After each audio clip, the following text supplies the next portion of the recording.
Hi, everybody. Thank you for subscribing. And if you just happen to find me because you're scrolling around and you like what I do here, I hope you'll help me out and hit that subscribe button. Uh, Look, Trump, we know, cheated in all three elections, and Putin helped him. And this last time, Elon Musk helped him. We know this, and we know that the Senate Intelligence Committee, led by Republicans at the time, Marco Rubio specifically, said the same, that Russia tried to help Trump. We know that the Mueller report said this. We know this. We know Elon Musk all but admitted that he cheated for Trump. He's got a 4-year-old kid that said it to Tucker Carlson.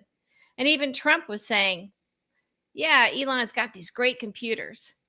All right. Trump cheated. And it didn't work in 2020 because of the pandemic. And that's why, again, as I've said, Putin had to enlist the help of Elon Musk. So Elon Musk had to get a few things out of it. We've talked about that. The most important thing now is making sure that we have midterm elections. Okay. I think that the turnout on Saturday's No Kings protest was just phenomenal. But that has to be the beginning, not the end. We've hit that threshold of where we know you can save democracies and basically overthrow a dictator with those numbers. That's not guaranteed, but that is sort of this mathematical equation that we rely on. So let's be very, very encouraged about that. But here's the thing.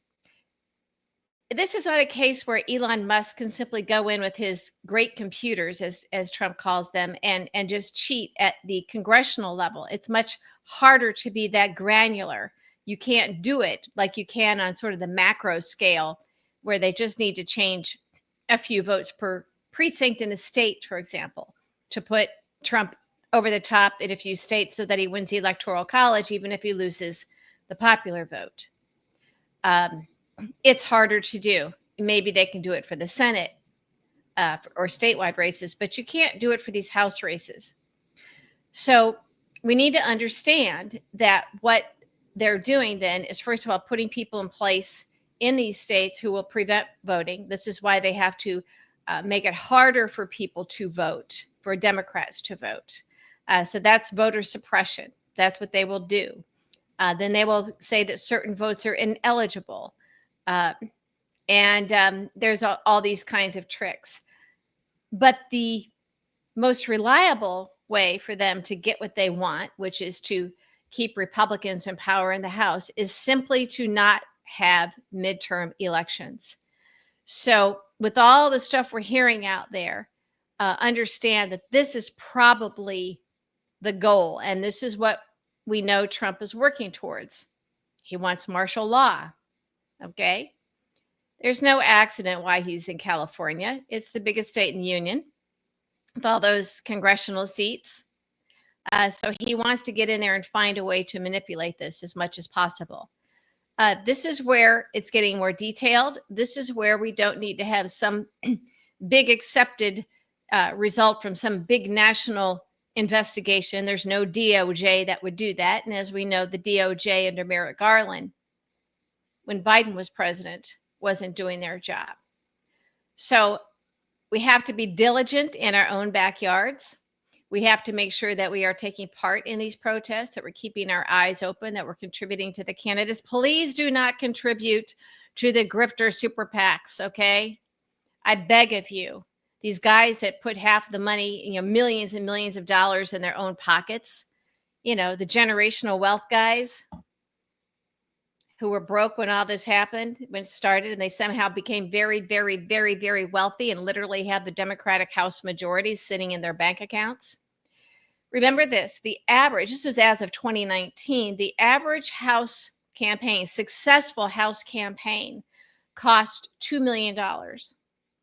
$2 million.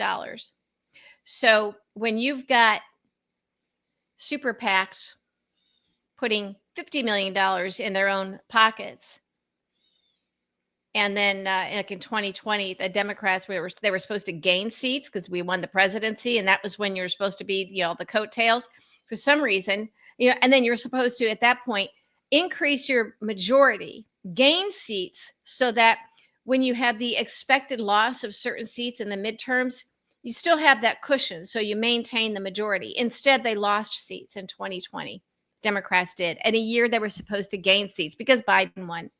They lost seats because the money the people were giving to the super PACs, certain one in particular, instead of to candidates or to legitimate super PACs that were actually spending the money to elect Democrats. It went in these guys' pockets so they could entertain you with videos that they showed on Twitter, but they never aired so that, persuadable voters in the margins would see them. And close elections are won or lost to those margins. That's why we put so many resources at the end of a campaign into reaching those people who might not be paying attention. Yes, it's horrible and everything, but this is how it's done.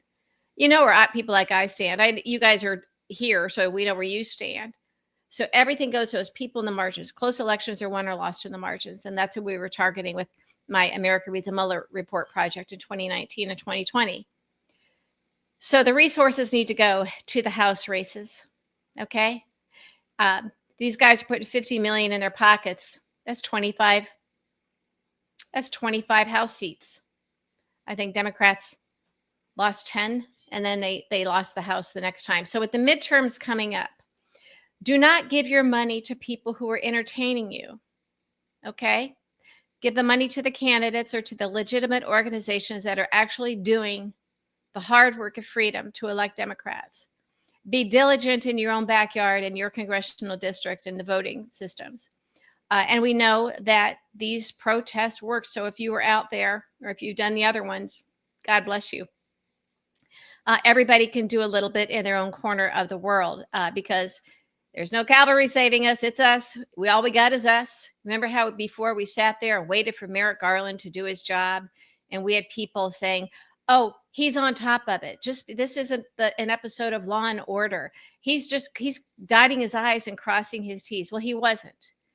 And many of us who knew something was very, very wrong were getting the what kicked out of us on social media when we were saying something is wrong.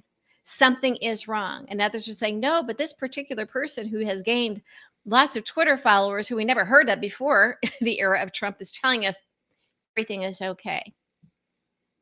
Everything was not okay. And many of us knew this and really got beaten up for getting out there and fighting for it. Some of us thought it was time for Nancy Pelosi and Chuck Schumer. It's almost laughable now. To march down to DOJ or to the White House and tell Biden, yes, we know it's politically risky to fire an AG, but this one is not doing his job. And particularly when Merrick Garland decided to open up an investigation against Hunter Biden, who held no office whatsoever.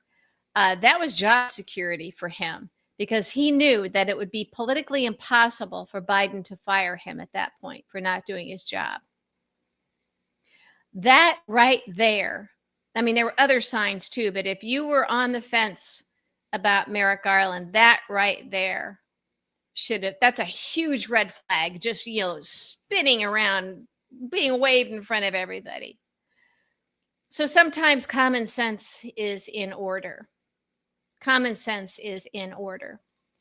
And we know that there were shenanigans, and it's now becoming clear that Trump did not legitimately win the 2024 elections. So there's now investigations in a northern New York County, upstate New York, where the Democratic Senator Gillibrand got 75%. It's a blue district, and Kamala Harris got 0 votes. Come on.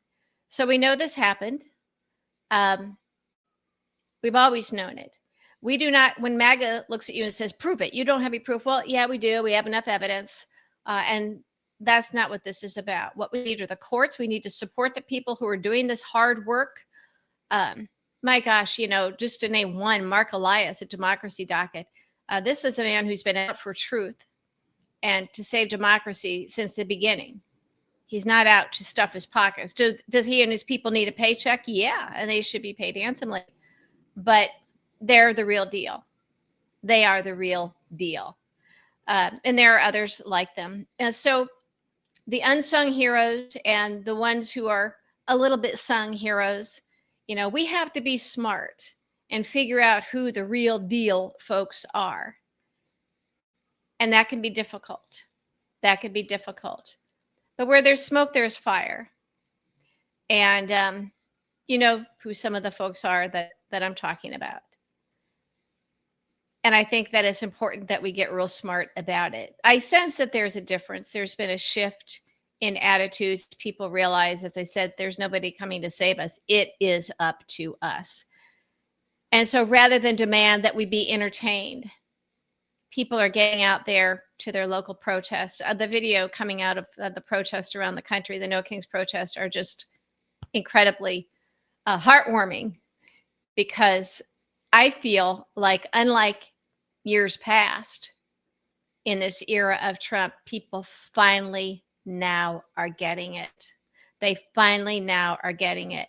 And I also think that people who have never been political before and who were afraid to or intimidated or thought, well, there are other people who will take care of these things. You know, I'll vote and I'll vote against Trump. Those people are now getting out there. It's becoming social events. People are now openly saying that they're going to the protests. You know, there are some people that are kind of hanging back. You know, they don't want their life to change at all. They want to pretend that they can still have their MAGA friends and that nothing's changed and it's just political differences or whatever. And I think eventually they'll come around. But if they don't, just remember there were people in Nazi Germany who did the same thing. And they were not helpful, to say the least.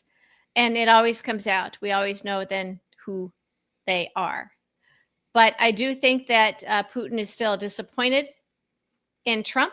I think that's what California, his assault on California is about. Trump's assault on California is to show off for Putin, to try and prove to him that he's up to the job that Putin hired him for, but it's all about Ukraine. And remember, Trump screwed up in Putin's eyes on Ukraine because Trump did not have intelligence to share about Ukrainian President Zelensky's drone attack on Putin's attack air fleet that decimated it and really had an impact.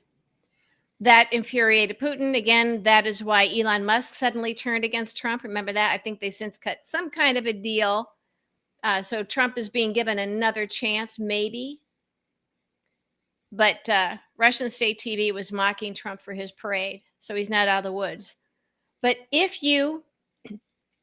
these are not tinfoil hat conspiracies. And I think we're beyond a point where we're going to use that. And unless I have absolute list of proof in front of my face, after 10 years, you've got enough evidence, you know what's going on.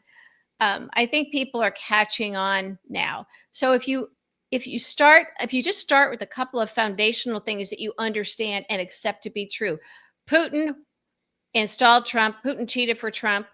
And it's all about Ukraine. And we know that because of, as I've talked about before, Ukraine was the only item in the RNC platform that the Trump campaign involved itself in 2016, the only one. And they pushed and browbeat them into making the language softer for Putin. And then I was targeted when I wrote about it in USA Today, targeted hard. That was the first time they tried to dump me. So, I've had the target on my back since the fall of 2015 from Trump and Trumpers. So, there's been FBI investigations. I mean, it's just, I've been hacked, the whole 9 yards. And I've talked about that in other videos. It's been quite a long process. So I'm the early voice out there, I was the canary in the coal mine. And now the rest of the country is experiencing what I've been experiencing for 10 years. So I feel a little bit more free to speak about some of these things because it doesn't sound so crazy now that you get what Trump is. But right now, again, focus back what I initially started talking about, the midterms. Everything is about the midterms. So once you understand that Trump, Putin, Elon, and whoever else they can get will, if they can, cheat, they have to do it differently than they would in a presidential election. But keep your eyes open for that in your local communities, because sometimes your eyes and ears are all we're going to have. It's different because we're at this micro level and there's nobody else that's coming to save us. So we all have a role. But once you accept these fundamental things that we know to be true, it's easier to connect the dots. And that means that you will notice things. And if you see something, say something, as they say. So onward ho to the midterms. Everything is about that now.